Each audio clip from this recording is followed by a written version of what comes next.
प्रख्यात भागवत प्रवक्ता और ठाकुर श्री बांके बिहारी मंदिर के सेवाधिकारी मृदुल कृष्ण गोस्वामी की श्रीमद् भागवत कथा दिल्ली उच्च न्यायालय द्वारा नियुक्त पर्यवेक्षक की निगरानी में की जा रही है।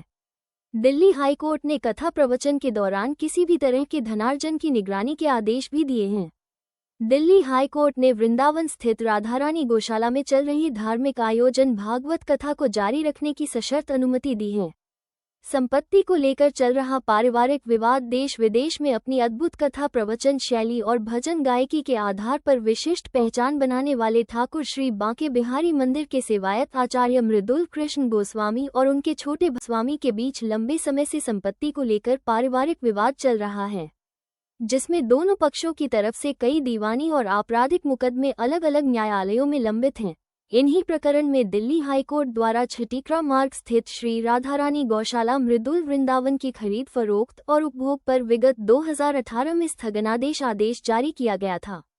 वर्तमान में गुरु पूर्णिमा पर्व के अवसर पर आचार्य मृदुल कृष्ण गोस्वामी द्वारा 3 जुलाई से 9 जुलाई तक गौशाला में श्रीमद् भागवत कथा प्रवचन का आयोजन किया जा रहा है, जिसे लेकर संतोष गोस्वामी द्वारा दिल्ली हाईकोर्ट में प्रार्थना पत्र दाखिल किया गया। उक्त कार्यक्रम पर रोक लगाने की मांग की गई, जिसमें सुनवाई करते हुए दिल्ली उच्च न्यायालय की न्यायाधीश ज्योति सिंह ने दोनों पक्षों के अधिवक्ताओं की दलील सुनने के बाद श्रीमद् भागवत कथा प्रवचन के धार्मिक अनुष्ठान पर प्रतिबंध लगाने से इनकार करते हुए निगरानी के लिए पर्यवेक्षक नियुक्त कर दिया है।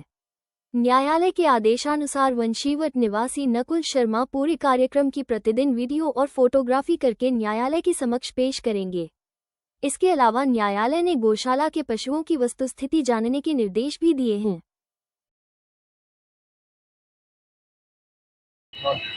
जी, क्या नाम है आपका?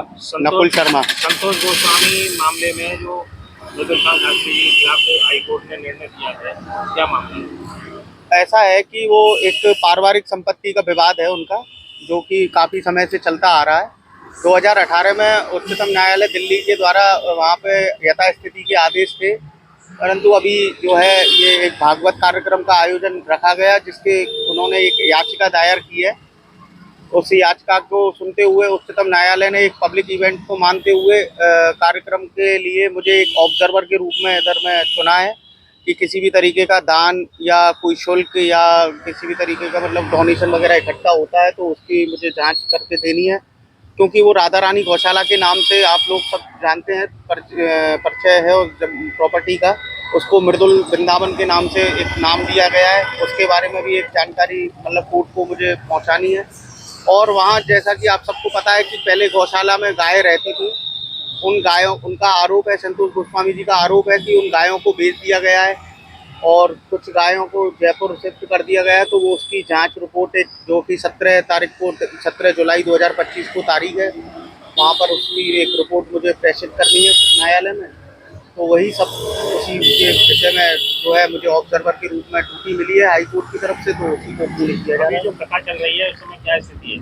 देखिए, कथा तो एक जो है धार्मिक आयोजन है और धार्मिक आयोजन की तरह ही चल रहा है और शांति व्यवस्था है पूरी, कोई किसी भी तरीके का कोई हलचल नहीं है और अच्छी तरीके से भागवत को संपूर्ण किया जा रहा है।